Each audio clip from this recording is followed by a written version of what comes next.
দেখাচ্ছিলাম যে সার্কিট কি, সার্কিট এলিমেন্টস সম্পর্কে ধারণা দিয়েছিলাম এবং ক্যাপাসিটর সম্পর্কে যে বললো সে বোধহয় পরের ক্লাসটা আসে নাই। আমি এনার্জি সোর্স সম্পর্কে ধারণা দিয়েছিলাম যে কয় ধরনের এনার্জি সোর্স আছে, এনার্জি সোর্সগুলো অ্যাকচুয়ালি কী ধরনের হতে পারে এবং কিভাবে ওই এনার্জি সোর্সগুলো কাজ করে। আমি ভোল্টেজ সোর্স, আমি কারেন্ট সোর্স, এগুলো নিয়ে আমি কথা বলেছিলাম। আইডিয়াল ভোল্টেজ সোর্স বা আইডিয়াল কারেন্ট সোর্স নিয়ে কথা বলেছিলাম। কয় ধরনের সোর্স হতে পারে সে ধরনের কথা বলেছিলাম, তাই না? সোর্স কয় ধরনের হয় প্রথমত অবস্থায়? সোর্স কয় ধরনের হয়? সোর্স কয় ধরনের হয়? দুই ধরনের। কি কি কি হইল না তো? আমি এ ধরনের কোনো সোর্সের কথাই বলিনি, এসি সোর্স ডিসি সোর্স। পরবর্তীতে গিয়ে বলছি এটা পরবর্তীতে গিয়ে বলছি। আমি প্রথমে বলছি দুই ধরনের সোর্স হয়। একটা হচ্ছে ইন্ডিপেন্ডেন্ট সোর্স,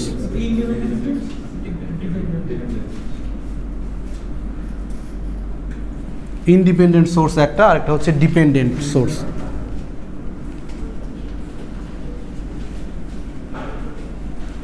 এই দুই ধরনের সোর্স হয়। সো সোর্স হচ্ছে ইন্ডিপেন্ডেন্ট সোর্স আর একটা হচ্ছে ডিপেন্ডেন্ট সোর্স। এখন এই ইন্ডিপেন্ডেন্ট সোর্সকে অ্যাকচুয়ালি আমি দুই ভাগে ভাগ করছি। আবার হচ্ছে কি কি? ভোল্টেজ সোর্স,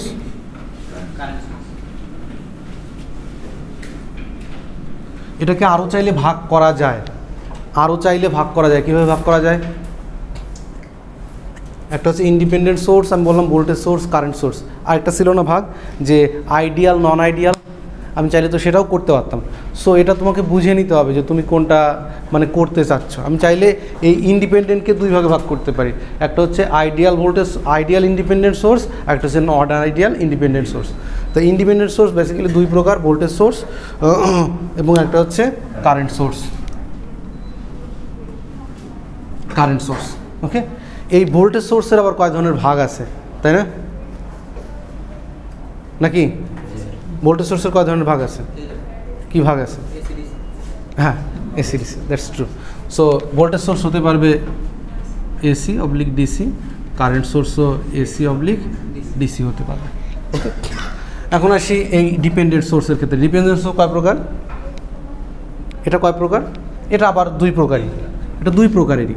কি কি আছে? ভোল্টেজ সোর্স, এছাড়া তো অন্য কোনো সোর্স নাই। কেউ বলতে পারে স্যার এনার্জি সোর্স। বাবা, এই ভোল্টেজ সোর্সই এনার্জি সোর্স হিসেবে কাজ করতে পারবে, এই কারেন্ট সোর্সই এনার্জি সোর্স হিসেবে কাজ করতে পারবে। ওকে, এখন এই ভোল্টেজ সোর্সকে আবার কয়েক ধরনের ভাগ করা যায়। এটা ডিপেন্ডেন্ট যেহেতু, এটা কয় ধরনের ভাগ করা যায়? দেখছো, কিচ্ছু পড়ে আসে না। একটা ক্লাসে আসার আগে প্রিভিয়াস ক্লাসটা তো একটু পড়তে হবে, না হলে তো পড়ায় মজা পাবো না। কারণ আমি যখন তোমাকে কিছু জিজ্ঞেস করবো, ইন দ্যাট কেস তুমি যদি রেসপন্সে আমাকে কিছু আউটপুট না দেখাও, আমি এটা হতাশাগ্রস্ত হবো যে আমি কাদেরকে পড়াচ্ছি। সো তোমার ক্লাসে আসার আগে প্রিভিয়াস ক্লাসটা একটু ভালো করে দেখে আসা উচিত, না হলে আমি ক্লাসটা পড়িয়ে মজা পাই না। যে আমি যাকে পড়াচ্ছি সে অ্যাকচুয়ালি আমার ডেলিভারিটা নিতে পারতেছে কিনা সেটা হচ্ছে ফ্যাক্ট। যদি না নিতে পারে তাহলে আমার মনে হবে যে আমি ক্লাসটা ভালো করে নিচ্ছি না, হয়তো ক্লাসে কোনো একটা প্রবলেম আছে যার জন্য তোমরা বুঝতে পারতেছো না। সো এইগুলো সমস্যা থেকে আমাকে বাঁচানোর জন্য হলেও তোমাদের একটু পড়া উচিত। অ্যাটলিস্ট আমার আনন্দের সাথে ক্লাস নিতে গেলে তোমাদের একটু রেসপন্স দরকার, নাহলে আমি আনন্দের সহিত ক্লাস নিতে পারবো না।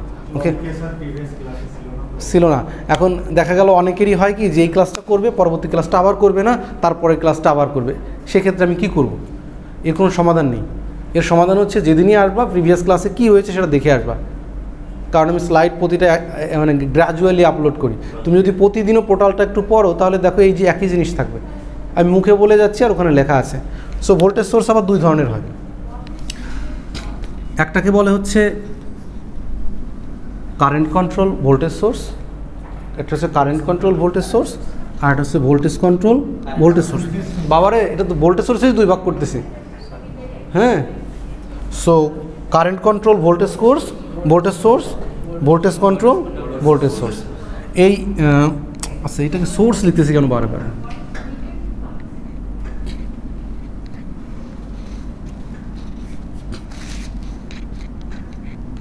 এটা হচ্ছে একইভাবে current control current source, current control current source হতে পারবে, আর হচ্ছে ভোল্টেজ কন্ট্রোল কারেন্ট সোর্স হতে পারবে। আর যদি ভোল্টেজ সোর্স হতে হয়, আমি বলেছিলাম একটা গ্রাফ দেখিয়ে বলেছিলাম যে এরকম, এদিকে আমার ভোল্টেজ, এদিকে হচ্ছে আমার কারেন্ট। যদি আইডিয়াল ভোল্টেজ সোর্স হয়, আমি ধরে নিব আমি যে পরিমাণ কারেন্টই এখান থেকে ড্র করি না কেন বা যত বড় লোডই লাগাই না কেন, ভোল্টেজটা ফিক্সড থাকে। যদি এই ধরনের কন্ডিশন স্যাটিসফাই করে সেই সোর্সটা, তাহলে সেটাকে বলি হচ্ছে আমি ভোল্টেজ সোর্স। আর যদি কারেন্ট সোর্স হতো, এটা বোধহয় এদিকে কভার করে না, তাই না? এদিকে কভার করে না।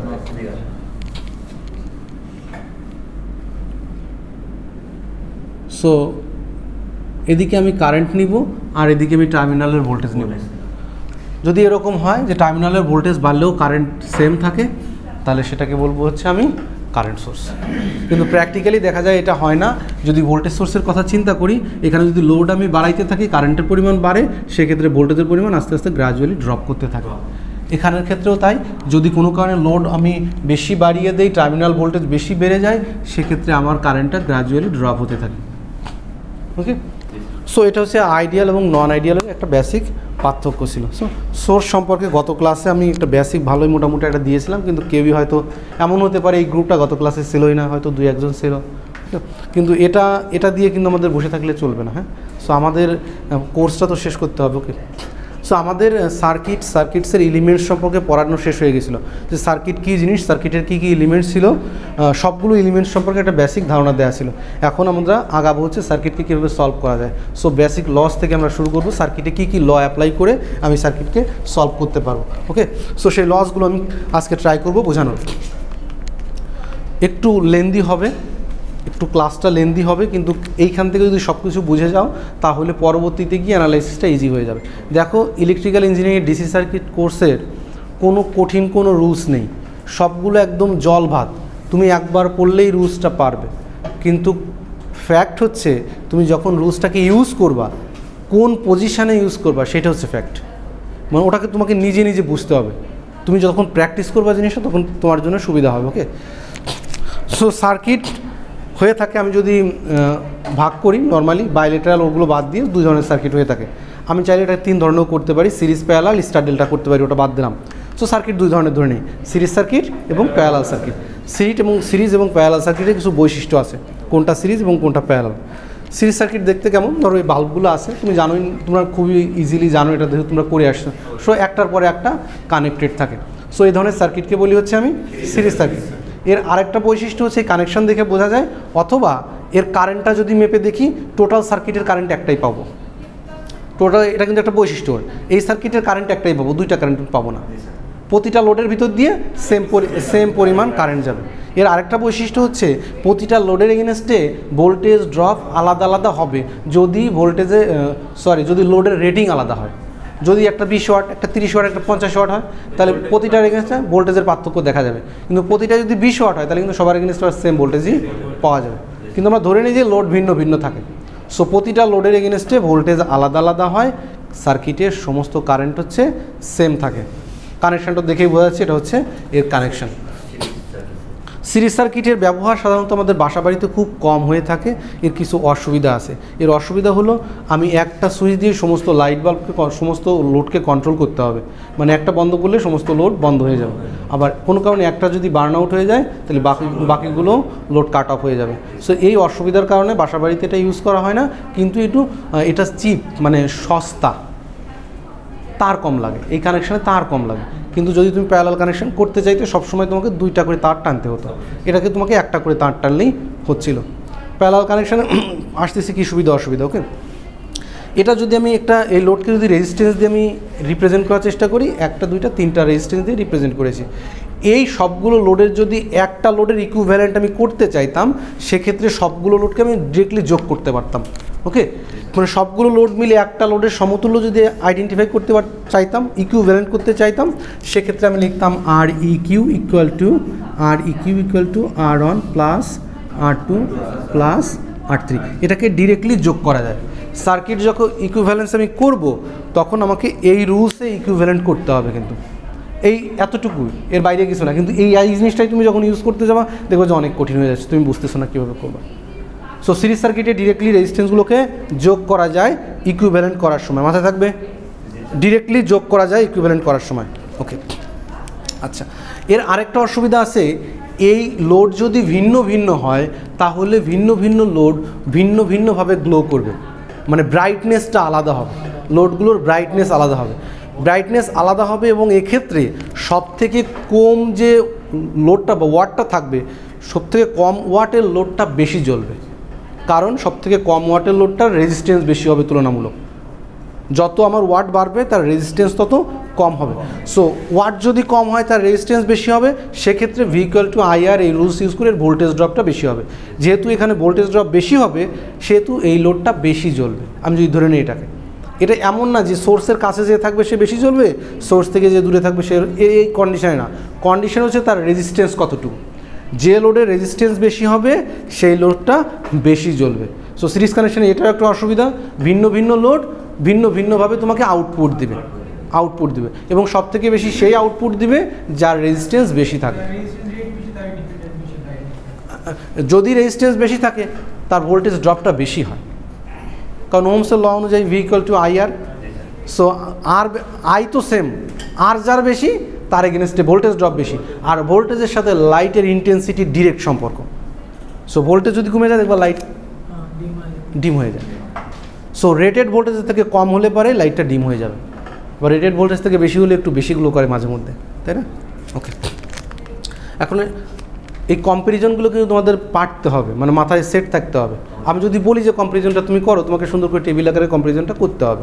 ওকে, সো প্যারালাল কানেকশন হচ্ছে আমার দুটো কমন নোডের মাঝে এরা কানেক্টেড থাকবে। কমন নোড বলতে দুটো তার থাকবে, দুটো তারের মাঝে এলিমেন্টগুলো কানেক্টেড।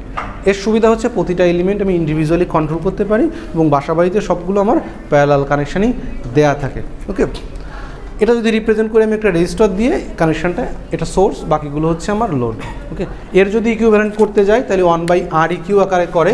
প্যারালালের ক্ষেত্রে 1/REQ = 1/R1 + 1/R2 + 1/R3 এই আকারে তোমাকে ইকুইভ্যালেন্ট করতে হবে, এই আকারে তোমাকে ইকুইভ্যালেন্ট করতে হবে।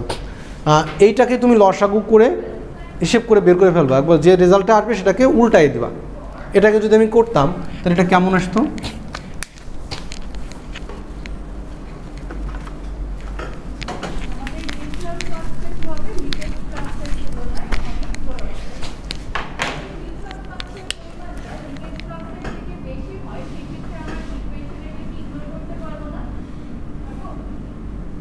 এরকম যদি করতাম তাহলে এখানে R1 আছে, R2 R3, মানে এরকম করে তোমাকে লসাগুটা করতে হতো।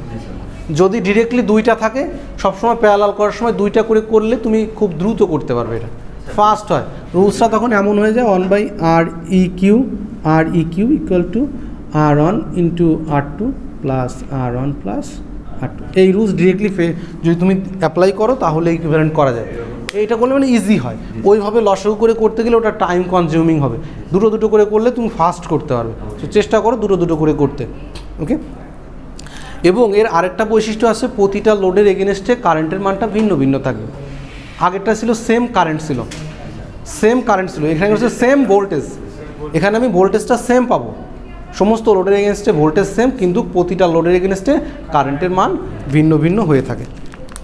এটাকে একটা সামারাইজ করে দেওয়া আছে যে এটা হচ্ছে সিরিজ কানেকশান, এটা প্যারালাল কানেকশান। এর ক্ষেত্রে ভোল্টেজ আলাদা আলাদা হবে। সো সোর্সের ভোল্টেজ ইকুয়াল টু হবে সবগুলো ভোল্টেজের যোগফল। ওকে, এখানে হচ্ছে সবগুলো ভোল্টেজ সেম, সো সোর্সের ভোল্টেজ মানে সবগুলো ভোল্টেজের মানই সেম হবে, সমান সমান দেওয়া আছে। এখানে কারেন্টের মান বলা আছে, সিরিজ সার্কিটে টোটাল কারেন্ট সেম থাকবে। এটা বাবা দিয়ে দিব, ছবি তোলার কোনো প্রয়োজন নেই। সো সিরিজ সার্কিটে সবগুলো কানেকশান সেম থাকবে, কারেন্ট সেম থাকবে। এটা হচ্ছে সোর্সের কারেন্ট টোটাল কারেন্টের যোগফলের সমান হবে।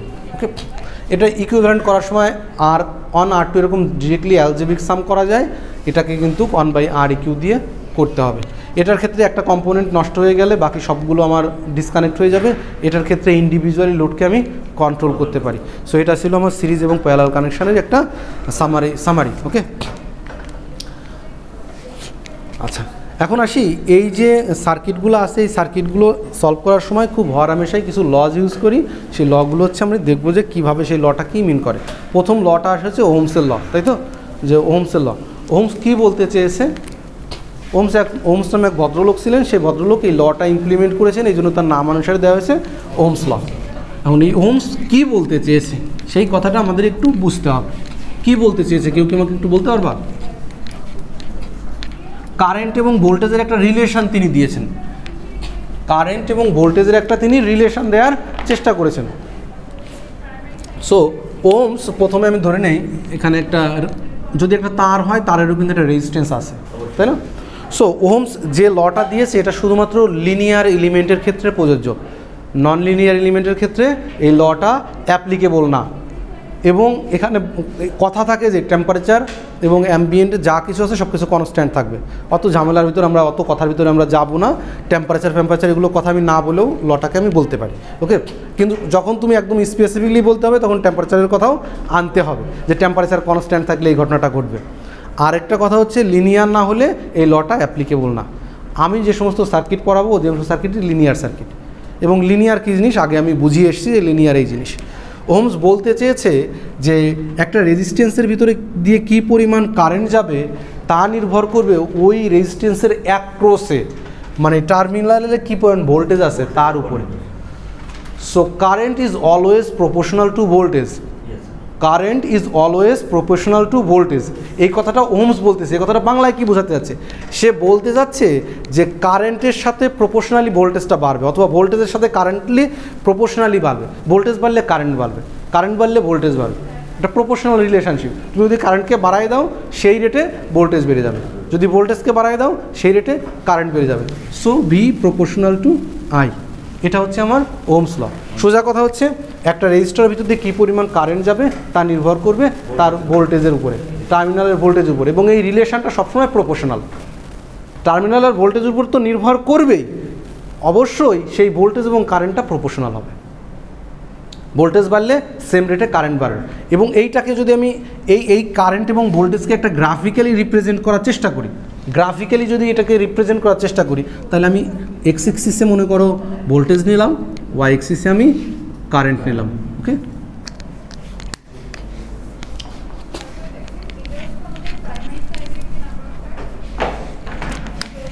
সো ধরো এখানে প্রথমে ভোল্টেজ দিলাম ভি, কারেন্ট আসলে হচ্ছে আই।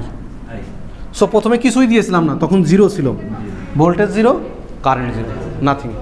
সো প্রথমে দিয়েছি ভোল্টেজ ভি, তারপরে দিয়েছি হ্যাঁ current V on V I on V. So current something, এখানে ভোল্টেজ এখানে ধরে নিই ভি অন, এখানে ধরে নিই ভি অন, এখানে হচ্ছে কারেন্ট আই অন। সো এখানে একটা পয়েন্ট আমি পেয়েছি, এখানে একটা পয়েন্ট। সো আমি ভোল্টেজ বাড়িয়ে দিয়েছি ভি টু, বাড়িয়ে দিয়েছি, কারেন্ট বেড়ে যাবে আই টু।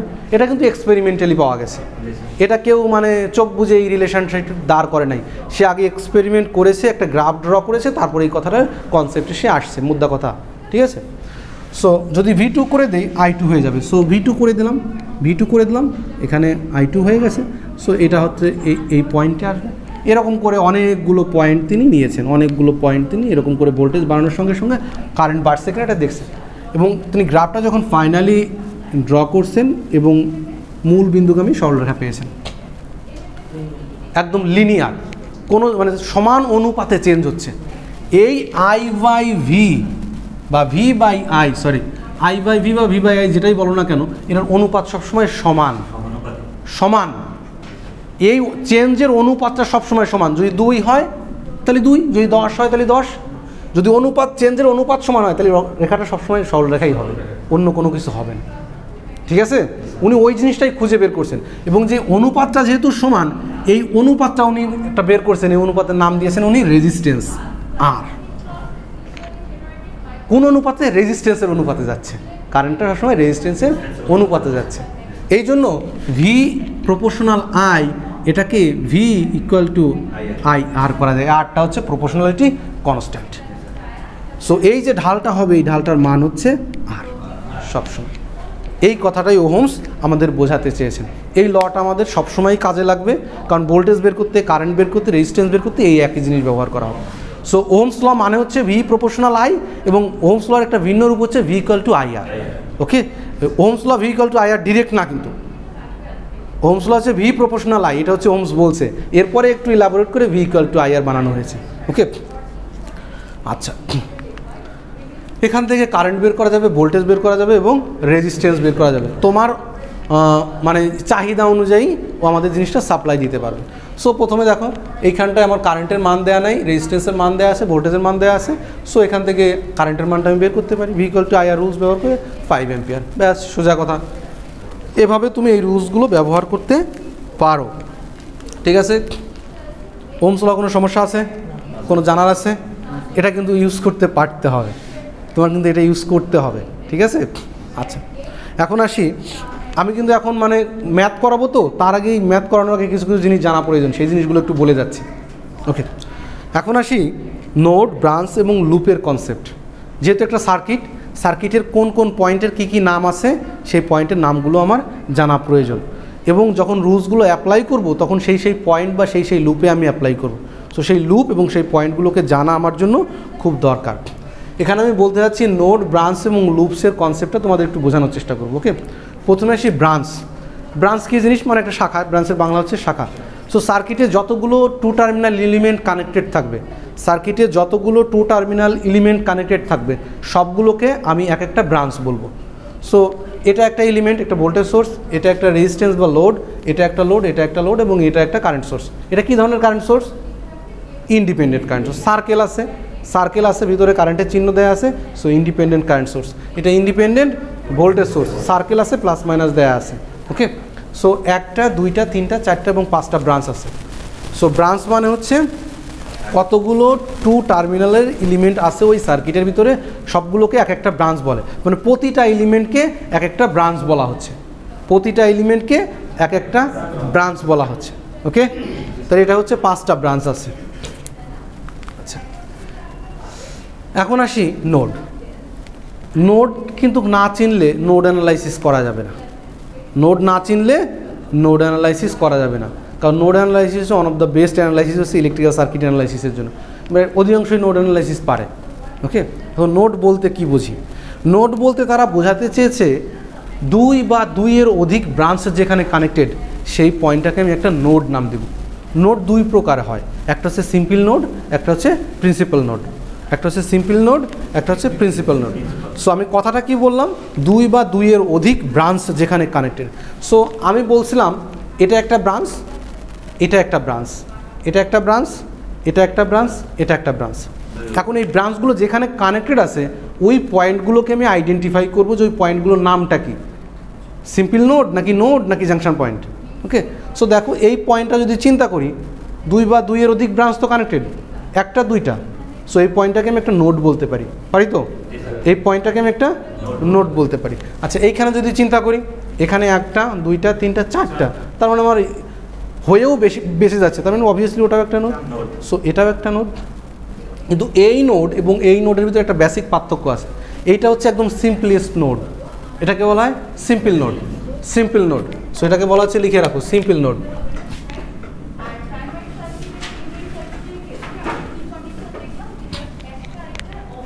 ওকে, এটা হচ্ছে আমার সিম্পল নোড। সো এই যে এ নোডটা, এই নোডটাকে বলবো সিম্পল নোড, আর যে বি এবং সি এটাকে বলবো হচ্ছে আমি প্রিন্সিপাল নোড।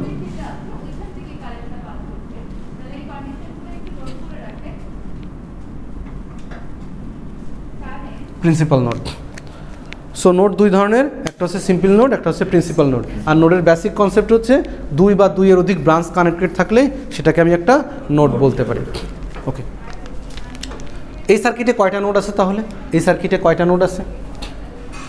আমি যদি বলি প্রিন্সিপাল নোড কয়টা আছে সেটা আইডেন্টিফাই করো। এই সার্কিটের প্রিন্সিপাল নোড কয়টা আছে? এই সার্কিটের 4টা প্রিন্সিপাল নোড আছে। আর যদি বলি টোটাল নোড কয়টা আছে?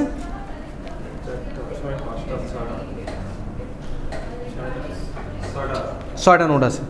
সো এই পয়েন্টটাকে আমি বলবো একটা হচ্ছে সিম্পল নোড, এই পয়েন্টটা হচ্ছে একটা প্রিন্সিপাল নোড, এই পয়েন্টটা একটা প্রিন্সিপাল নোড। যেখানে শর্ট করে দেওয়া থাকবে ধরে নেব টোটালটা 1, কারণ শর্ট পাথের ভোল্টেজ সবসময় সেম। সো এখানে এই পয়েন্টটা ধরা যা, এই পয়েন্টটা ধরাও তাই। সো তুমি এখান থেকে এখানে ধরলে যে ভোল্টেজ দেখাবে, এখান থেকে এখানে ধরলে সেম ভোল্টেজ দেখাবে। সো ওই গোটা শর্ট পাথটা হচ্ছে সেম পোটেনশিয়ালে থাকে। ওকে, সো এটা একটা প্রিন্সিপাল নোড, এটা একটা প্রিন্সিপাল নোড, এটা একটা প্রিন্সিপাল নোড, এটা একটা প্রিন্সিপাল নোড। ওকে, এখানে সিম্পল নোড আছে 1টা 2টা, সো 4টা 2টা 6টা, ডান। এখানে একইভাবে এই গোটাটা মিলে একটা নোড, নিচে কানেক্ট দেওয়া আছে, এটা একটা নোড, এটা গোটাটা মিলে একটা নোড, এই গোটাটা মিলে একটা নোড। সো এখানে নোড আছে 3টা। সো পরীক্ষায় এরকম আসতে পারে, বিভিন্ন ধরনের ছবি দিয়ে দিতে পারি। আমি বলতেও পারি যে তুমি সিম্পল নোড কয়টা আছে খুঁজে বের করো, বা প্রিন্সিপাল নোড কয়টা আছে খুঁজে বের করো। ওকে, ডান। এর আগে আসি লুপ। লুপ কী জিনিস, কোথায় গেল লুপ? আচ্ছা, লুপ হচ্ছে তুমি সার্কিটের যে স্থান থেকে শুরু করবে ওই স্থানে যদি ঘুরে চলে আসতে পারো সেটা একটা লুপ। ওকে, সেটা একটা লুপ, মানে সার্কিটের যে স্থান থেকে তুমি হাঁটা শুরু করলে ঘুরে যদি ওই স্থানে ফেরত আসতে পারো কোনো একটা চার্জ নিয়ে বা কোনো একটা ভোল্টেজ নিয়ে, তাহলে ওইটাকে আমি একটা লুপ বলতে পারি। সো এখান থেকে শুরু করে এখানে ফেরত আসলে এটা একটা লুপ হবে। সো এটা হচ্ছে একদম একটা সিম্পল লুপ। এই সিম্পল লুপের আরেকটা নাম আছে, সেটাকে বলে মেশ। এই সিম্পল লুপের একটা নাম বলে, সেটা হচ্ছে মেশ। যেমন এই সার্কিটের ক্ষেত্রে চিন্তা করো, এখানে একটা লুপ আছে, সো এটা একটা মেশ। কিন্তু যদি চিন্তা করি এই বড় একটা লুপ আছে, সেটাও তো একটা লুপ, কিন্তু এটাকে মেশ বলতে পারবো না, কারণ এর ভিতরে একটা, দুইটা, তিনটা মেশ আছে। মেশ হচ্ছে একদম সব থেকে ছোটো লুপটাকে মেশ বলা হয়, যে লুপের ভিতরে আর কোনো লুপ নেই। যে লুপের ভিতরে আর কোনো লুপ নেই ওইটাকে বলি আমি মেশ। কিন্তু মেশ কিন্তু এক প্রকার লুপই। মেশ এক প্রকার লুপই, মানে একটা সার্কেল। মেশ মানে লুপ মানে একটা সার্কেল জাস্ট। ওকে, এই কটা জিনিস মনে আছে তো? So branch, node, loop. আচ্ছা, দেখা যাক কি মনে আছে। এখন আসি রুলসের। এর আগে বললাম হচ্ছে ওহমস ল, এখন পড়বো হচ্ছে কারশফস ল। কারশফস ল এগুলো তোমাদের পড়া জিনিস, পড়ে এসছো, জাস্ট আমি রিভিউ করে দিচ্ছি। ওকে, কারশফস ল কী বলছে? কারশফস ল হচ্ছে, কেভিএল হচ্ছে কারশফস ভোল্টেজ ল।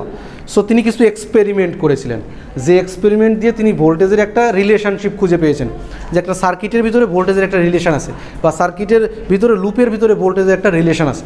তিনি যে কথাটা বলতে চেয়েছেন যে সার্কিটের একটা লুপের ভিতরে যদি সমস্ত ভোল্টেজের অ্যালজেব্রিক সাম, বীজগাণিতিক যোগফল করি, তাহলে সমস্ত ভোল্টেজ জিরো হবে।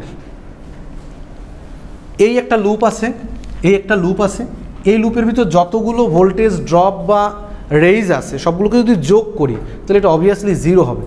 ধরে নাও এটা সাপ্লাই একটা ভোল্টেজ আছে আর বাকিগুলো সবগুলো ড্রপ আছে, সো সাপ্লাইয়ের সমান ড্রপ হবে। খুবই স্বাভাবিক, ড্রপ তো সাপ্লাইয়ের বেশি হতে পারবে না বা কমও হতে পারবে না। যা সাপ্লাই দিব তাই ড্রপ হবে, দুটো সমান হবে। সো দুটোকে যদি আমি বিয়োগ করে দিই তাহলে ultimately zero.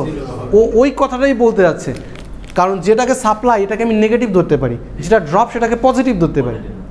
So negative positive মিলে আলটিমেটলি জিরো আসবে। সো কেভিএল এটাই বলতে চেয়েছে, algebraic some all the voltage in a loop is zero. এইটা দিয়ে বোঝাচ্ছে যে একটা থেকে শুরু করে যতগুলো এলিমেন্ট আছে এটা দিয়ে অন্য কিছু মিন করে না, এটা হচ্ছে সংক্ষেপে লেখা। একটা বড় জিনিসকে, একটা সিরিজকে ছোটো করে লেখা হয়েছে। সো সবগুলো ভোল্টেজের সাম করতে চেয়েছে এখানে সামেশন সাইন দেওয়া আছে, 1 থেকে শুরু করে m পর্যন্ত সবগুলো ভোল্টেজকে যোগ করলে জিরো হবে। এখানে যদি আমি ইকুয়েশনটা লেখার চেষ্টা করি, এই কেভিএল অ্যাপ্লাই করার সময় তোমার অবশ্যই ভোল্টেজের সাইন থাকতে হবে। Without any sign you can sum it. ভোল্টেজের সাইন যদি তুমি না দাও তাহলে কোনোভাবেই এটা যোগ করতে পারবে না, কারণ এটা হচ্ছে সামেশান। সামেশানে যদি সামের কোনো কিছু নাই থাকে, চিহ্ন যদি না থাকে, তাহলে তো করতে পারবে না। সো প্লাস থাকলে প্লাস ধরবা, মাইনাস থাকলে মাইনাস ধরবা। কিন্তু একটা এলিমেন্টের দুইটা পয়েন্ট থাকে, একটা প্লাস মাইনাস। যদি প্লাসটাকে ধরার মাইনাসকে ধরার দরকার নেই, যে কোনো একটাকে ধরতে হবে। মাইনাস ধরলে মাইনাস, প্লাস ধরলে প্লাস। ওকে, এবার আসি, সবসময় শুরুর সাইনটা ধরবা, শেষের সাইনটা ধরবা না। তুমি দুইভাবে ঘুরতে পারো, এক হচ্ছে ক্লকওয়াইজ ঘুরতে পারো, আর এক হচ্ছে এন্টি ক্লকওয়াইজ ঘুরতে পারো। ওকে, সো আমি যদি ধরে নিই এখান থেকে এই ভোল্টেজ তুমি যে কোনো জায়গা থেকে যোগ করতে পারো, এখান থেকে যোগ করতে পারো, এখান থেকে যদি এখান থেকে যোগ করো ঘুরে আবার এই জায়গাতেই তোমার ফেরত আসতে হবে। মানে লুপটাকে কমপ্লিট করে আসতে হবে, তোমাকে পুরো লুপটাকে কমপ্লিট করে যোগ করতে হবে। আমি শুরু করলাম এইখান থেকে আমি ক্লকওয়াইজ ঘুরবো, এখান থেকে আমি ক্লকওয়াইজ ঘুরবো। আমি মাইনাস দিয়ে প্রথমে ঢুকলাম, যেহেতু মাইনাস দিয়ে ঢুকছি আমি মাইনাস V1 লিখব। স্যার আমি প্লাস V1 দিয়ে তো বেরোলাম, ওটা আর লেখার দরকার নেই। সো আমি যেটা বলি সেটা ফলো করো। এটাকে অনেকভাবেই করা যায়, অনেক নিয়মেই করা যায়, তুমি একটা নিয়মেই মনে রাখো। আমি বলতে চাচ্ছি যে তুমি ক্লকওয়াইজ ঘুরলে যদি মাইনাস দিয়ে ঢুকো তাহলে মাইনাস লিখো, আর প্লাস দিয়ে ঢুকলে প্লাস লিখো। স্যার প্লাসের দরকার নেই। ওকে স্যার, এই রেজিস্টারগুলোতে যদি সাইন না দেওয়া থাকে স্যার কী করব?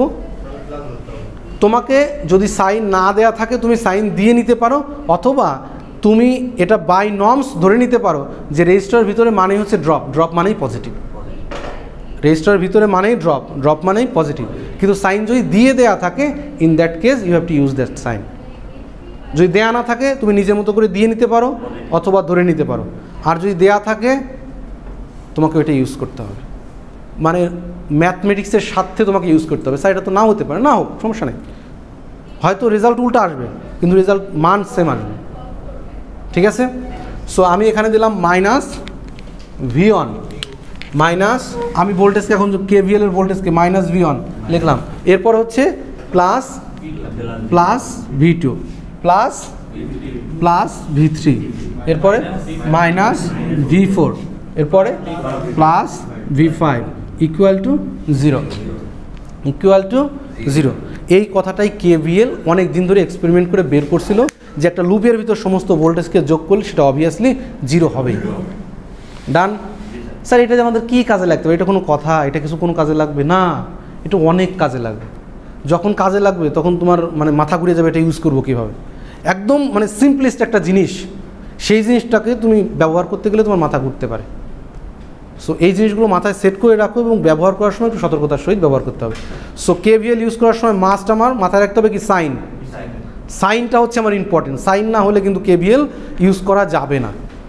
সাইন যদি একবার প্লাস দিয়ে ফেলেছো কোথাও, ওই প্লাসটাই রাখবে, দ্বিতীয়বার ওই সাইন চেঞ্জ করতে পারবে না।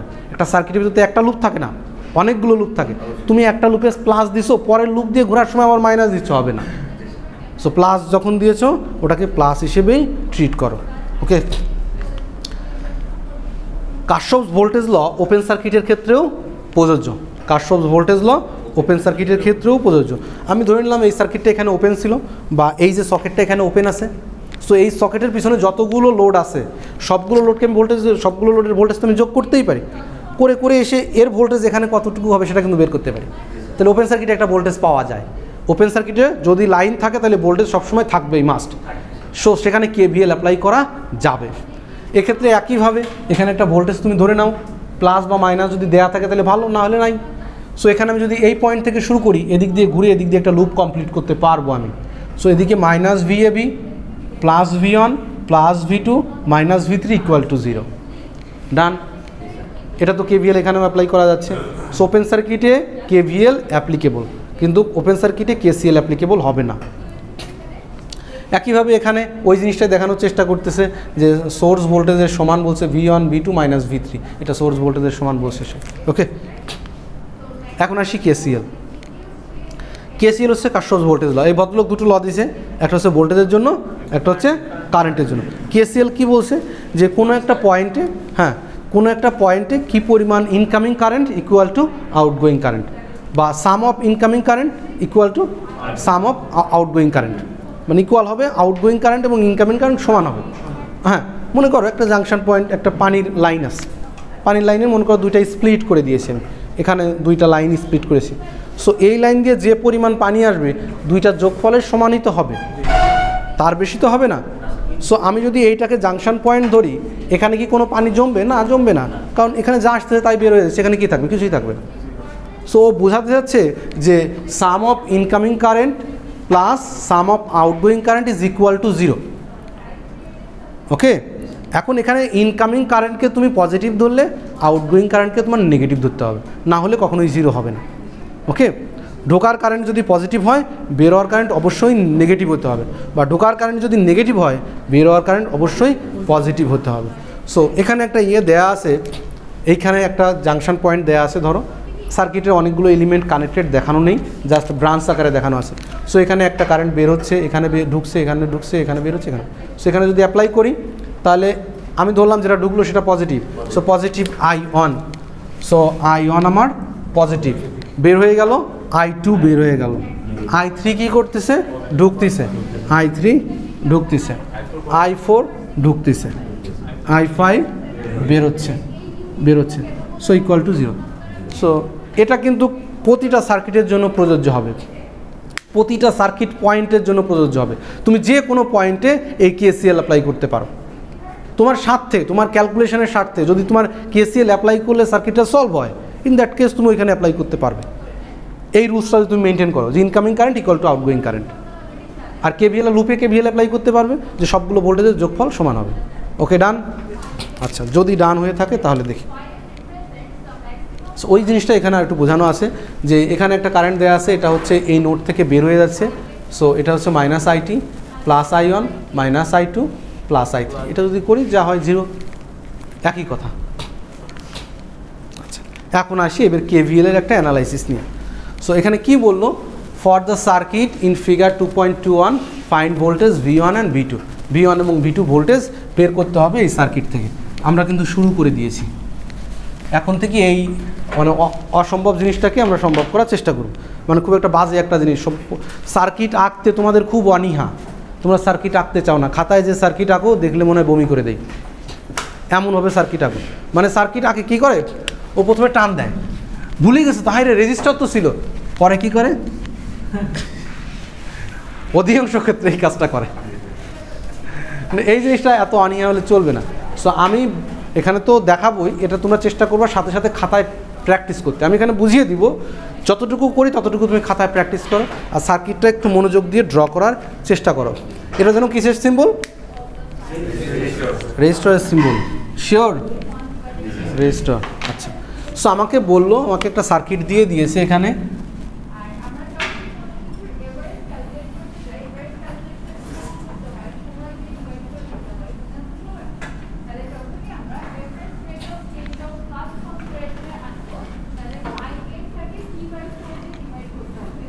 দেখো এখানে ভোল্টেজের সাইন কিন্তু দিয়ে দিয়েছে, এখানে দেখো মাইনাস দিয়েছে, এখানে প্লাস দিয়েছে।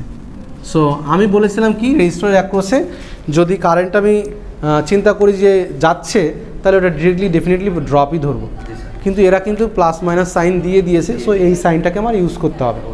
আমাকে বের করতে বলছে এই সাইড থেকে V1 V2 ক্যালকুলেট করো। এখান থেকে ক্যালকুলেট করার কি কি উপায় আছে তোমার মনে হয়? সিরিজে করা যাবে, সিরিজে করে কারেন্টটাকে বের করতে হবে, কারেন্টটাকে বের করে সেই কারেন্ট দিয়ে আমার ভোল্টেজটাকে বের করতে হবে। মানে সেটা তো করতে পারো। তুমি যেটা করতে পারো, এই সার্কিটের সিরিজের ইকুইভ্যালেন্ট করতে পারো, টোটাল কারেন্ট I বের করতে পারো, টোটাল কারেন্ট I বের করতে পারো। টোটাল কারেন্ট I আমি ধরে নিয়েছি এটা ক্লকওয়াইজই যাচ্ছে, সেই I থেকে আমি ভোল্টেজ কীভাবে বের করতে পারি, V = IR, সোজা হিসাব। তাহলে আমাকে বলো ওই মানে ভেরিয়েবলের সাপেক্ষে আমার বলো V আর R, তুমি জানো I তো ভেরিয়েবল I ধরে নিয়েছি। সো V1 কত হবে, V1 কত হবে, ভেরিয়েবল দিয়েই বলো, সমস্যা নেই, 2I, সোজা হিসাব। এটা পজিটিভ 2I না নেগেটিভ 2I, পজিটিভ 2I, ওকে ডান। V2 তাহলে কত হবে, নেগেটিভ 3I। কেন বলছো তুমি, ভোল্টেজ ড্রপটা এখানে যে সাইনটা দেয়া ছিল, কারেন্টটা যদি এ পাশ দিয়ে ঢুকতো তাহলে সেটাকে আমি পজিটিভ বলতে পারতাম, কিন্তু কারেন্ট আমার উল্টা দিক দিয়ে ঢুকতেছে, এর জন্য এটাকে আমাকে নেগেটিভ VI বলতে হবে। এই যে কাজটা তুমি করছো, এটা KVL দিয়ে একবারে করে দেওয়া যায়। তুমি যে একবার ওহমস ল ইকুইভ্যালেন্ট করলে, একবার ওহমস ল ইউজ করে কারেন্ট বের করলে, তারপরে আবার ওহমস ল ইউজ করে ভোল্টেজ বের করলে, তাই তো করছো তুমি। প্রথমে ইকুইভ্যালেন্ট করছো, তারপর ওহমস ল বের করে কারেন্ট বের করছো, তারপরে ওহমস ল দিয়ে আবার V এর মান বের করছো। এটাকে KVL দিয়ে একবারে করা যায়। KVL কি বলছে, লুপের ভিতরে সবগুলো ভোল্টেজের যোগ করলে ইকুইভ্যালেন্ট 0, সোজা হিসাব। সো আমি ধরে নিয়েছি লুপের ভিতরে আমি ক্লকওয়াইজ ঘুরতেছি, ক্লকওয়াইজ ঘুরে আমি ভোল্টেজগুলোকে যোগ করব। সাধারণত এই KVL ম্যাথগুলোতে ওরা সাইনে গরমিল করে। সো যখনই KVL ইউজ করবো তখন ট্রাই করবো প্রথমে আগে ভোল্টেজকে লেখার, আগে আমি ডিরেক্টলি মান লিখে ফেলবো না, আমি আগে ভোল্টেজ লিখবো, তার পরবর্তীতে গিয়ে মান লিখবো। ওকে, সো আমি এই পয়েন্ট থেকেই শুরু করি। স্যার বারবার আপনি এই এক পয়েন্ট থেকে শুরু করতেছেন কেন, এখান থেকেও তো করতে পারেন। এখান থেকে করলে ভোল্টেজকে ধরবা না, সবসময় শুরুর পয়েন্টটাকে ধরবা, বের হওয়ার পয়েন্টটাকে ধরবা না। আমি ধরলাম এইটা শুরুর পয়েন্ট, এইটা যদি ধরি তাহলে রেজিস্টারের শুরুর পয়েন্ট হবে। ওকে, সো আমি এটা হচ্ছে -20, সোজা হিসাব। তারপরে হচ্ছে প্লাস V1। আমি কি বলেছি, আমি বলেছি আগে ভোল্টেজকে লেখো, পরে গিয়ে মান লিখবো। ওকে, এরপরে হচ্ছে -V2 = 0, হলো তো। সো এই ইকুয়েশনের ভিতর কোনো ভুল নাই আমার, এই ইকুয়েশনের ভিতর কোনো ভুল নাই আমার। আমি এবং কারেন্টটাকে নিয়ে ঘুরতেছি, ক্লকওয়াইজ নিয়ে ঘুরতেছি। ওকে, আমি কিন্তু ক্লকওয়াইজ নিয়ে ঘুরতেছি, এটা মাথায় রাখতে হবে। আমি কিন্তু এন্টি ক্লকওয়াইজ না, ক্লকওয়াইজ। ওকে, তাহলে এই V1 এর মানটা কত সেটা বসিয়ে দেবো এখন আমি। V1 এর মান হচ্ছে 20 প্লাস V1 এর মান কত, 2I। অনেকেই লেখে স্যার V1 এর মান হচ্ছে 2 1 কি ওহম, ওহম কি কখনো ভোল্ট হতে পারে? কোনো দিন হতে পারে না। সো এর সঙ্গে তো কারেন্ট গুণ করতে হবে। খাতার ভিতরে 100টার ভিতরে 50টা তোমাদের এই ভুল পাই আমি, 100টার ভিতরে 50টা এই ওহমস ল ইউজ করতে পারে না। ওহমস ল ইউজ করে ভি ইকুয়াল টু আই আর এটা সমান ভোল্টেজ, এটা সে লিখতে পারে না। সো আমি যেহেতু V1 লিখছি, একটা ভোল্টেজকে লিখতেছি। সো ভোল্টেজ কিসের ভোল্টেজ? এই 2 ওহম রেজিস্ট্যান্সের ভোল্টেজ।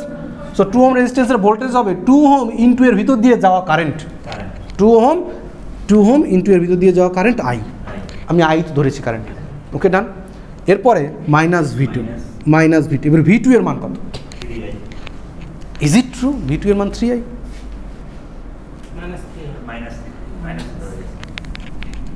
V2 এর মান হবে -3i। অবশ্যই V2 এর মান -3i হবে, কারণ কারেন্টটা V2 যদি পজিটিভ ধরতাম, কারেন্টটা যদি এই দিক দিয়ে যাইতো। V2 পজিটিভ হতো কখন? যখন কারেন্টটা এই দিক দিয়ে যাইতো, কিন্তু কারেন্টটা তো উল্টা দিক দিয়ে আসতেছে। এইটাই কিন্তু তোমার মাথায় একটু গরমিল সৃষ্টি করে দিবে। যখনই অ্যানালাইসিস করতে যাবে, স্যার এটা পজিটিভ হবে না নেগেটিভ, তুমি ডিরেক্টলি এটা মানে এইখানে কি করতে, স্যার -3i হয়ে গেল। যখনই -3i করে দেবে, মাইনাস সাইন আগেই ছিল, আগে 3i করে দিলে তাহলে তো হলো না, কারণ এখানে আমার মান ছিল V2 এর মান। এই V2 তুমি এখান থেকে আগে সাইন দিয়ে নিয়েছি। এখন অ্যাকচুয়ালি V2 এর মান কত? অ্যাকচুয়ালি V2 এর মান যদি এদিক দিয়ে চিন্তা করতাম, এদিক দিয়ে চিন্তা করলাম, তাহলে পজিটিভ ঠিক আছে, কোনো সমস্যা নেই, কিন্তু কারেন্টটা তোমার উল্টা দিক দিয়ে আসতেছে। So -3i equal to 0। এটাকে মাইনাসে প্লাস। সো আমার আসছে কত? 5i 20। সো i এর মান হচ্ছে 20 divided by 5 equal to 4 amps. এই ইউনিটগুলো লেখা খুবই জরুরি, ইউনিটগুলো সম্পর্কে স্বচ্ছ ধারণা থাকা খুবই জরুরি। সো যখন কারেন্ট আসবে, কারেন্টটা অ্যাম্পিয়ারে না মিলি অ্যাম্পিয়ারে, এটা কিন্তু তোমাকে লিখে দিতে হবে। যদি না লিখে দাও, আমি মার্কস কেটে দেবো। না লিখলে আমি মার্কস কেটে দিব, কারণ তুমি অ্যাম্পিয়ার সম্পর্কে বা ইউনিট সম্পর্কে তোমার ধারণা নেই, এটা আমি বুঝে নিব। সো আমি এখানে ইয়ে পেয়েছি 4 অ্যাম্পিয়ার, তাহলে ভোল্টেজ কত? এখন ওই একইভাবে কিন্তু ওহমস ল ইউজ করেই করতেছি আমি, সব ওহমস ল KVL KCL দিয়েই করতে হয়। কারেন্ট পেয়েছি, তাহলে ভোল্টেজ কত? V1 এখন V1 ভোল্টেজ কত এখন? সো 2 ইন্টু কারেন্ট হচ্ছে 4, সো 8 ভোল্ট। এখানে ইউনিটটা লিখতে হবে। V2 এর মান হচ্ছে কত? -3i, so 3 into 4, so -12 volt. এটা হচ্ছে আমার আনসার। সো KVL এর ক্ষেত্রে খুবই সতর্কতার সহিত আমাকে সাইনটাকে ইউজ করতে হবে। তুমি ইচ্ছে করলে একটা সাইন দেয়াই আছে, কিন্তু অ্যাকচুয়ালি এর ভোল্টেজের মান কত সেটা তুমি দিলে না, তাহলে কিন্তু হবে না।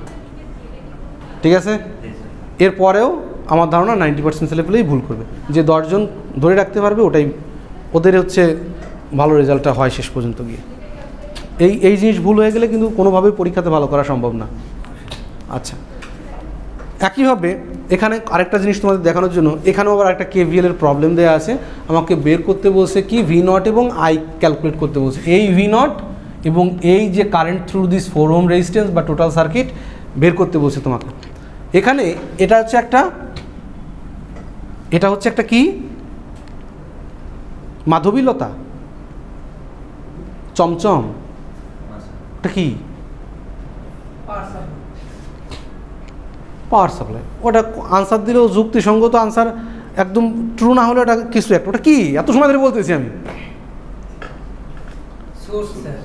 সোর্স। কি সোর্স? আমার কলিগ একটা ইয়ে করছে ইদানিং, একটা ইয়ে খুলছে, চ্যানেল খুলছে, গাধা মানব, বুঝছো? এরপর থেকে না পারলে সবাই ওইটাতে সাবস্ক্রাইব করাবো, বুঝতে পারছো? ওই গাধা মানবের ভিডিওগুলো দেখাবো।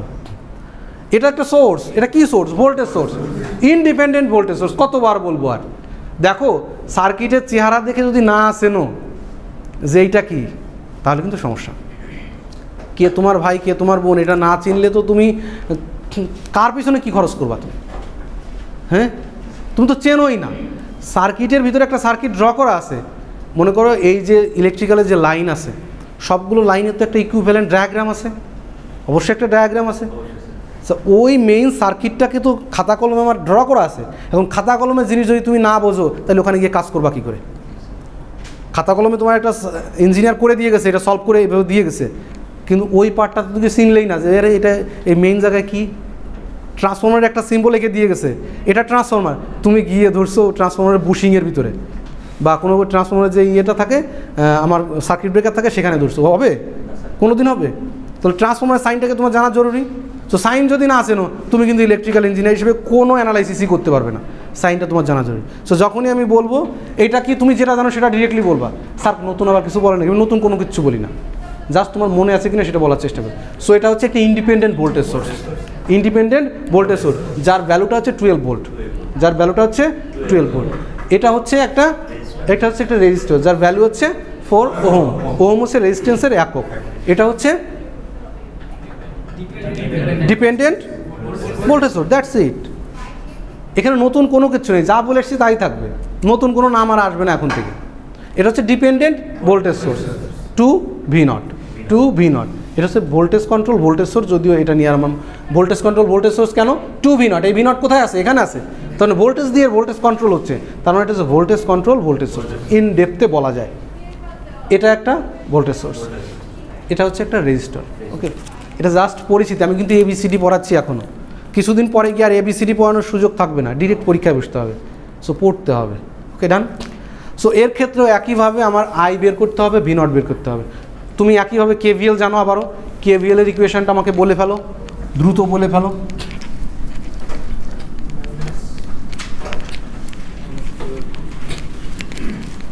তুমি 4 ওহমের এগেনস্টে কি, তুমি 4 ওহমের এগেনস্টে ভোল্টেজটা কেমন দেবে এটা তোমার উপর নির্ভর করবে।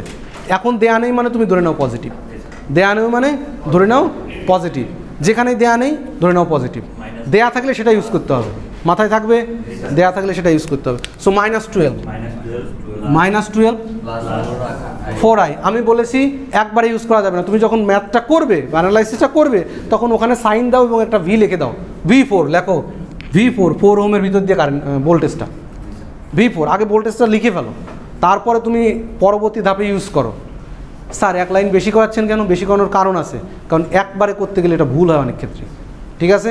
সো একবারে লিখবো না, আমি ধরে নিয়েছি ওখানে V4 নামে একটা ভোল্টেজ আমি অ্যাসাইন করেছি। ওকে, ডান।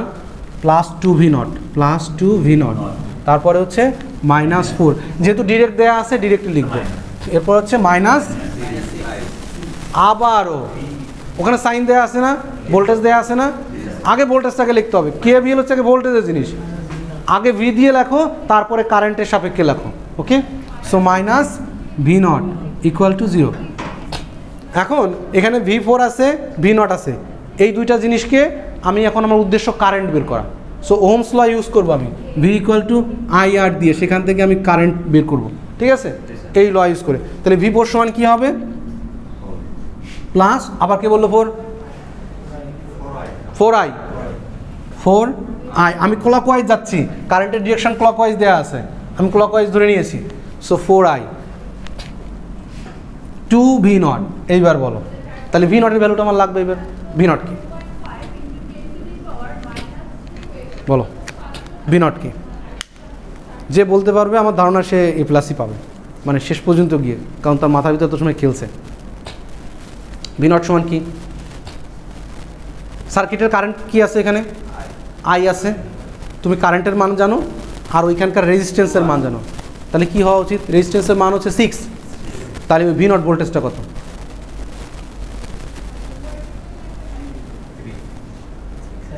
3 হবে কেন? -6 হচ্ছে ওহম, 6i, ওর সঙ্গে কারেন্ট গুণ করা লাগবে না, খালি 6 বললে হইলো না তো। সো -6i, কেন -6i আবারও প্রুভ করি। দেখো, যদি পজিটিভ ভোল্টেজ V0 যখন আমি বলছি, তার মানে কারেন্টটা এদিক দিয়ে ঢোকার কথা, পজিটিভ যেহেতু বলছি, এখানে পজিটিভের সাইন যেভাবে দেওয়া, কারেন্টটা এদিক দিয়ে যাওয়ার কথা, কিন্তু কারেন্টটা আসতেছে কোন দিক দিয়ে? উল্টা দিক দিয়ে। সো V0 সমান মাইনাস লিখতেই হবে, মাস্ট লিখতে হবে, তাছাড়া কোনো উপায় নেই। যেহেতু এদিক দিয়ে গেলে পজিটিভ, সো এদিক দিয়ে আসলে তো অবশ্যই ওটা উল্টেই যাবে, কারেন্টের ডিরেকশানই উল্টায় দেয়া, সো V0 সমান -6i। সো সেটাকে তোমার লিখতে হবে 2 × -6i। ডান। দেখছো, এক লাইন লিখতে গিয়ে তোমার কত সময় কেটে গেছে, একটা কথা লিখতে গিয়ে তোমার কত সময়, এত সময় কাটলে কিন্তু সার্কিট সলভ করা যাবে। তুমি একটা অ্যানালাইসিস করার জন্য সর্বোচ্চ 10 মিনিট সময় পাবে, অ্যানালাইসিসগুলো এত বড় বড়, ঠিক আছে? আচ্ছা, এটা হয়ে গেল। এরপরে -4 আর এই V0 তো দেয়া আছে, আগেই বের করে ফেলছি। সো মাইনাসে মাইনাসে প্লাস 6i = 0। সো এখান থেকে আবার আমি একটু সহজ করে নিই, -12 + 4i -12i -4 + 6i = 0। কত হচ্ছে? 6 আর 4 10, 10-এর থেকে 12 বাদ দিলে কত হয়? -2i -2i, এদিকে হচ্ছে -12 + 12, সো i = -6 amps। ও হ্যাঁ 16, তাহলে হবে -4 আছে, -4, এদিকে হচ্ছে +16, সো -8 amps। সো কারেন্টের যে মানটা থাকবে -8 amps আছে, ঠিক আছে? কারণ কারেন্টটা যেদিক দিয়ে এই মাইনাস কি, কারেন্টের মাইনাস নির্দেশ করে এটাই, যে এটা যেদিক দিয়ে যাওয়ার কথা তার উল্টা দিক দিয়ে যাচ্ছে, বিপরীত দিক, এছাড়া আর কিচ্ছু মিন করে না। কারেন্টের ডিরেকশন যা মিন করে, এটা তুমি যেদিকে ধরেছো সেদিকে যাচ্ছে নাকি তার উল্টা দিকে যাচ্ছে, উত্তর সেমই আসবে, শুধু ডিরেকশানটা একটু আলাদা আসবে। ওকে, ডান। এখন এটা যদি জানি, আমি ভোল্টেজটাকে বের করতে পারি। ভোল্টেজ কত হবে? ওই দেখো -8 amps আছে ওখানে। ভোল্টেজ কত? V0 সমান -6 × I কত? -8, 6 8 48 ভোল্ট। ডান, এটা হচ্ছে আনসার। তাহলে KVL এবং ওহমস ল যা পড়েছি তা দিয়ে এটা কিন্তু সলভ করা যাচ্ছে। এখন পর্যন্ত যা শিখলাম KVL এবং ওহমস ল ইউজ করে এটাকে সলভ করা সম্ভব। কত সময় আছে আমাদের? আরও 6 মিনিট আছে। ওকে, আচ্ছা, এখন আসি আরেকটা একটু ভিন্ন ধর্মী প্রবলেম। এই ধরনের সার্কিটের ক্ষেত্রে এই ধরনের ব্লক কোন দেশের ব্লক ফলো করে? এই ধরনের ব্লক, এটা কি ধরনের স্টাইল? ইউরোপিয়ান না আমেরিকান স্টাইল? হ্যাঁ, ইউরোপিয়ান স্টাইল। এগুলো একটা রেজিস্টরের সিম্বল। ইউরোপে এই ধরনের রেজিস্ট্যান্স দিয়ে ওরা সিম্বল ইউজ করে। আমরা নর্মালি করি না এটা, আমরা রেজিস্টার দিয়ে করি, ডিরেক্টলি সিম্বল যেটা থাকে ওই রকম দিয়ে করি। সো এখানে এই ধরনের প্রবলেমে দেখা থাকে যে 2-1টা জায়গায় ভোল্টেজ দেয়া আছে আর অধিকাংশ জায়গায় দেয়া নেই। আমি যেগুলো দেয়া নেই সেইগুলো আইডেন্টিফাই করতে বলি। এখানে দেয়া নেই V1, V3, V4, V2, এই ভোল্টেজগুলো তোমাকে বের করতে হবে। কি করে? KVL ইউজ করে। এখন KVLটা তুমি তোমার মতো করে ইউজ করবে, যে যার মতো করে ইউজ করতে পারবে। কিন্তু এই সমস্ত প্রবলেমের ক্ষেত্রে দেখতে হবে কোন লুপে ঘুরলে পারে ডিরেক্টলি একটা ভোল্টেজ বের হয়। যদি আমি এই লুপটাতে ঘুরি, এটা তো একটা লুপ, অবশ্যই ইটস এ লুপ। আমি ভোল্টেজকে যোগ করতে পারি, এখানে একটা লুপ, ভোল্টেজকে যোগ করতে পারি, এখানে একটা লুপ, ভোল্টেজ যোগ করতে পারি, এখানে লুপ, ভোল্টেজ যোগ করতে পারি। কোনটার ভিতরে তুমি ঘুরবে এটা তোমার ব্যাপার। তুমি যদি ভুলটার ভিতরে ঘোরো তাহলে আজীবন ঘুরতেই থাকবে, কোনোদিন সলভ হবে না।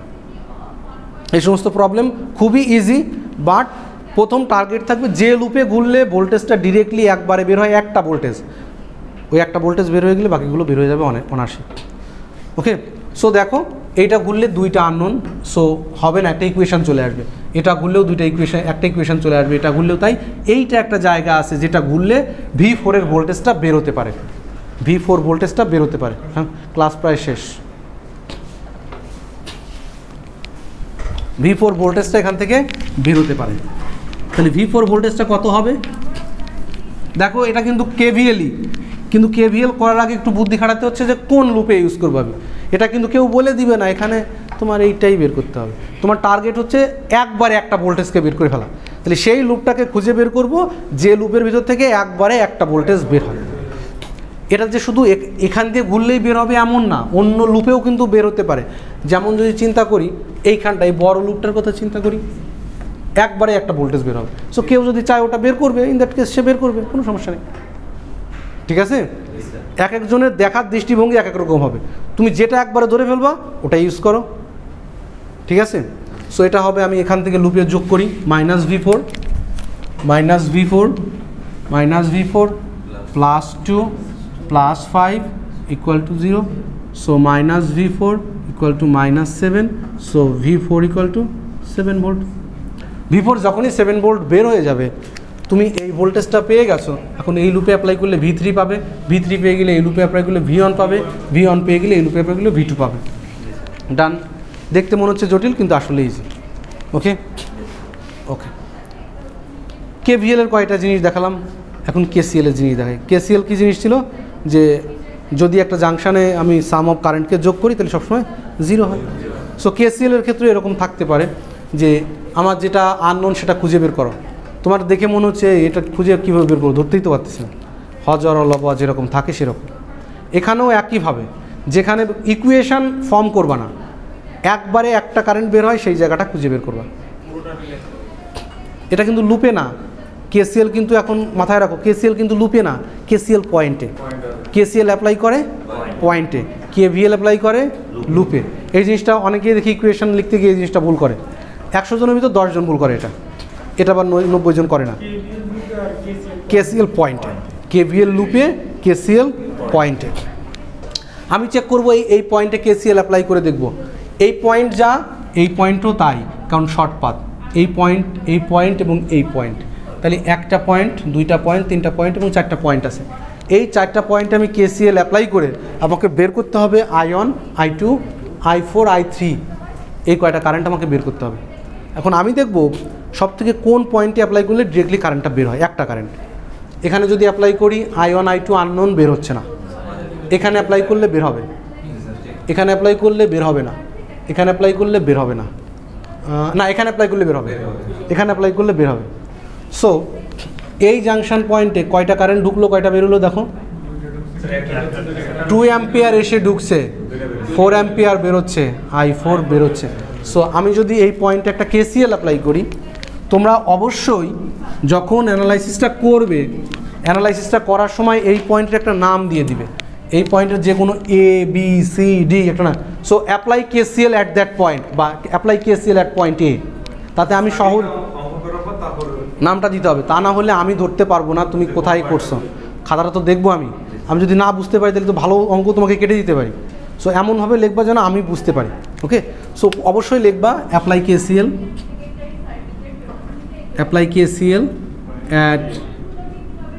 অ্যাট পয়েন্ট A নাম দাও, এই পয়েন্টে KCL অ্যাপ্লাই করলে ইনকামিং কারেন্টকে আমি পজিটিভ ধরবো, আউটগোয়িং কারেন্টকে আমি নেগেটিভ ধরবো।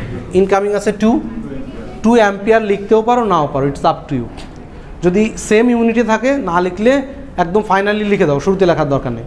যদি সেম ইউনিট বাদে এখানে 2 অ্যাম্পিয়ার ছিল, এখানে 4 মিলিঅ্যাম্পস ছিল, তাহলে কিন্তু যোগ করতে পারবে না, তোমাকে ইউনিটটাকে কনভার্ট করতে হবে, মিলিঅ্যাম্পসকে অ্যাম্পিয়ারে কনভার্ট করতে হবে। ওকে, তারপরে হচ্ছে আমার বের হয়ে গেল হচ্ছে 4 বের হয়ে গেল, I4, হ্যাঁ বলছি, ইকুয়াল টু 0, বলো।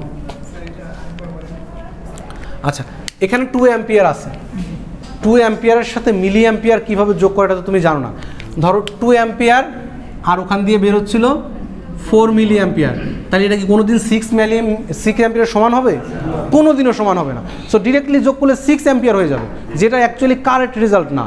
সো এই 4কে 1000 দিয়ে ভাগ করে তারপরে যোগ করতে হবে, অ্যাম্পিয়ারে এনে কনভার্ট করতে হবে, অথবা এই 2কে মিলি অ্যাম্পিয়ারে এনে তারপরে যোগ করতে হবে। বুঝতে পারছি? স্যার, এই যে 4 মিলি অ্যাম্পিয়ার বের হচ্ছে, এটা আমি কিভাবে বুঝবো যে 4 মিলি অ্যাম্পিয়ার বের হচ্ছে? ওটা দেয়া থাকবে আমার অ্যানালাইসিসের ভিতরে, ওটা দেয়া থাকবে যে এই জায়গায় মানে ডেটাগুলো তোমার দেয়া থাকবে, তোমাকে ডেটা দিয়ে দিব। এটা কোনো প্র্যাকটিক্যাল মানে একদম প্র্যাকটিক্যাল কোনো সার্কিট না, সার্কিটের একটা মানে উদাহরণ দিয়ে দিয়েছি, সেই উদাহরণে বলে দিয়েছি এখান দিয়ে 4 মিলিঅ্যাম্পস বের হচ্ছে, এখানে 4 মিলিঅ্যাম্পস বের হচ্ছে, এটা দেয়াই থাকবে। ওকে, তুমি ভাবছো স্যার কী পরিমাণ লোডের জন্য 4 মিলিঅ্যাম্পস বের হচ্ছে, ওটা নিয়ে তোমার কনসার্ন না, ওটা পরের হিসাব, যে কী পরিমাণ লোড লাগাইলে এখানে 4 মিলিঅ্যাম্পস যাবে সেটা পরের ক্যালকুলেশন। আমার আগে কিভাবে ক্যালকুলেশনগুলো করে সেই জিনিসটা আমি দেখি। ওকে, সো এখান দিয়ে আমি বের করলে আমার কত আসে, -4 থেকে 2 চলে গেল, -2, I4 equal to 0। So I4 হবে -2 অ্যাম্পস, তাই তো? প্লাস হবে কেন? এটা এ পাশে গেলে পজিটিভ, এটা মাইনাস উঠাই দেওয়ার জন্য এখানে মাইনাস দিয়ে দিয়েছি 2 অ্যাম্পস। মাথাটাকে আর একটু ফাস্ট চালাইতে হবে, ম্যাথমেটিক্সটাকে একটু ফাস্ট করতে হবে, কারণ দ্রুত না করতে পারলে কম্পিটিটিভ যে এক্সামগুলো থাকে সেখানে কিন্তু মাথা দ্রুত কাজ না করলে তুমি পারবে না। 100টা MCQ যদি তোমাকে 60 মিনিটে দাগাইতে বলে, 1 ঘন্টা দাগাইতে বলে, তোমাকে কত ফাস্ট হইতে হবে? ক্যালকুলেশন মাথায় করতে হবে, তুমি কোনো পেজ পাবে না। সো আমার টার্গেট হচ্ছে যেন এই কোর্সটা শেখার পরে আমার যেন উন্নতি হয়, বা এই বিএসসি ডিগ্রি নেওয়ার পর আমার যেন উন্নতিটা হয়, মানে এমন উন্নতি হোক যেন সেটা আমার জীবনের গঠনমূলক কাজে লাগে। শুধু কোর্সটা করলাম চলে গেলাম একটা সার্টিফিকেট পেলাম, এটা কিচ্ছু মিন করে না। এটা থেকে বানানো যায়। নীলক্ষেত যাও, যে আইইউএসে একটা সার্টিফিকেট বানাবো, বানাই দিই, কোনো সমস্যা নেই। আমাদের ক্লাসের সময় শেষ, তোমরা করো, অ্যাটেন্ডেন্সটা আমাকে পাঠিয়ে দিও। দেখো পড়াশুনো কিন্তু মানে ঝামেলা পড়াশুনো কিন্তু শুরু হয়ে গেছে। এতদিন থিওরি ছিল, আমি সার্কিট বুঝিয়েছি, সার্কিটের প্যারামিটার্স বুঝিয়েছি, সোর্স বুঝিয়েছি, এখন কিন্তু আমার অ্যানালাইসিস চলে আসছে। এখন আর কোনো সুযোগ নেই তোমার ফাঁকি দেওয়ার। তুমি ফাঁকি দিলে তোমার কোর্সটাই ফাঁকি পড়ে যাবে। আর একটা বলে রাখি, প্রথম সেমিস্টারে যে 4 আউট অফ 3.75 রাখবে, তার থ্রু দ্য সেমিস্টার বা থ্রু দ্য ইয়ার এই জিনিসটা ধরে রাখতে পারবে। কিন্তু প্রথম সেমিস্টারে 2.5 নিয়ে যদি পেয়ে যাও, তোমার মনে হবে যে না, আমার দ্বারা সম্ভব না, হবে না। সো তোমার টার্গেট থাকবে, পরে কি হবে না হবে আমি জানি না, প্রথম সেমিস্টার অ্যাটলিস্ট 3.7 উপরে থাকবে। যদি এটা থাকে তাহলেই মনে করো যে তুমি টিকতে পারো। কারণ প্রথম সেমিস্টার তো একটু ধাক্কাটা সামলাইতে সময় লাগে, পরিবেশ বুঝতে সময় লাগে। যখনই পরিবেশ বুঝে যাওয়া, তখন তুমি আলটিমেটলি বুঝে যাওয়া তোমাকে কী করতে হবে। সো এই সেমিস্টারটা একটু জোর দাও, আমি চেষ্টা করব সর্বোচ্চটা তোমাদের হেল্প করার। না পড়লে কিন্তু আবার হেল্প করতে পারবো না। স্যার আমরা তো জব করি, এটা বন্ধ করে দাও। স্যার আমরা তো জব করি।